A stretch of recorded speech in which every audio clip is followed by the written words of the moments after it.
Joining us today. Appreciate you.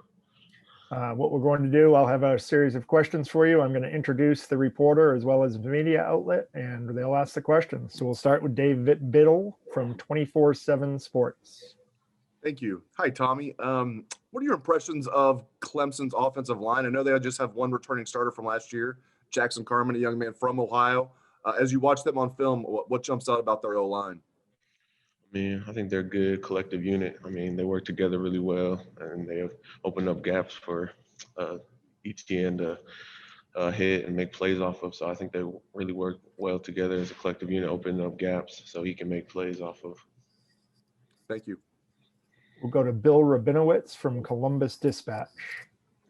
Hi, Tommy. Ever since you got here, everyone's always talked about your strength.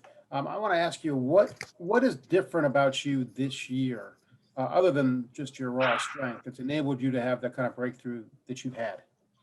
I think during that, over quarantine, I really try to work on trying to get faster and gain some more speed, and then along with getting better at my technique that Coach Jay's been teaching, and just been working on my craft over that time, and I think that's really helped me this season, and I think it's shown on the field as well.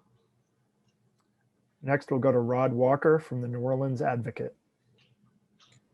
Hey, Tommy, how much of an influence did Taysom Hill have on you since you went to the same high school with him? And the second part of the question is, how does a guy from Idaho end up at Ohio State?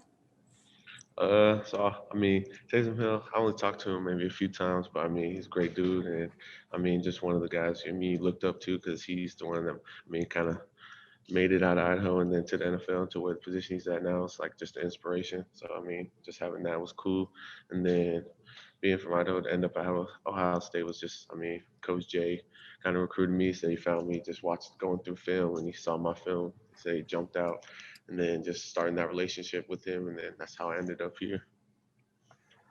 Next, we'll go to Brendan Gulick from Buckeyes Now.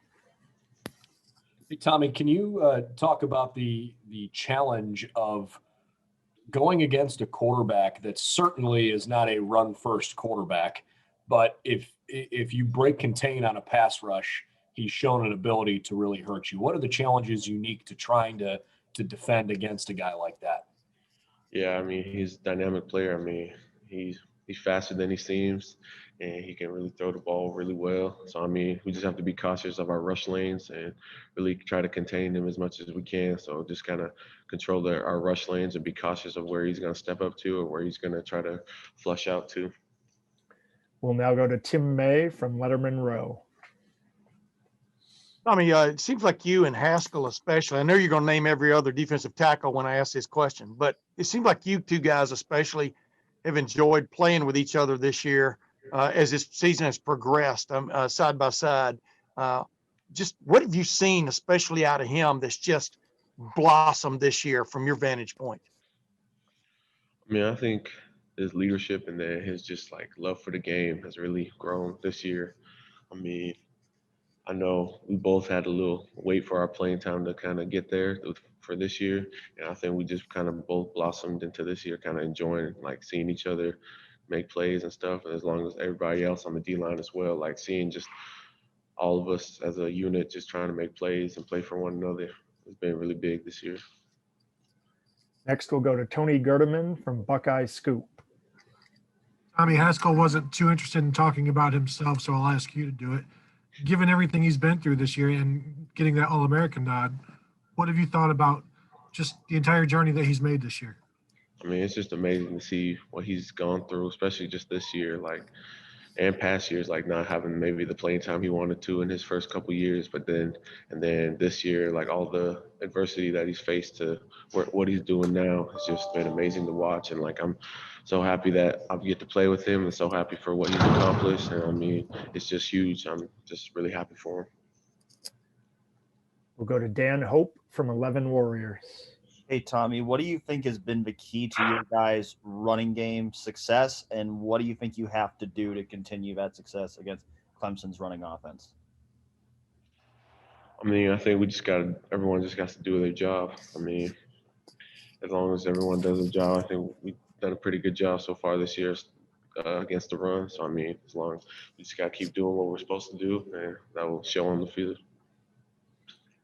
We have time for one more question for Tommy, if there is one. And we will go to Clay Hall from WSYX. Hey, Tommy, I apologize. I've been in and out. How important is it, or can you get pressure on Trevor Lawrence? How important is it to affect him in some way? Man, I think it's going to be big if we can, as a D-line, get some pressure when it's going to be passes, especially like when we know it's going to be a pass. So I think our biggest thing is just going to be able to contain him in the pocket and then, just like you say, apply the pressure. And I think that'll help us a long way. Thank you very much for the time, Tommy. We really appreciate it. Thanks for watching. Be sure to click on that subscribe button so you don't miss a single thing, and come visit us over at BuckeyeGrove.com for all the best Ohio State information on the web.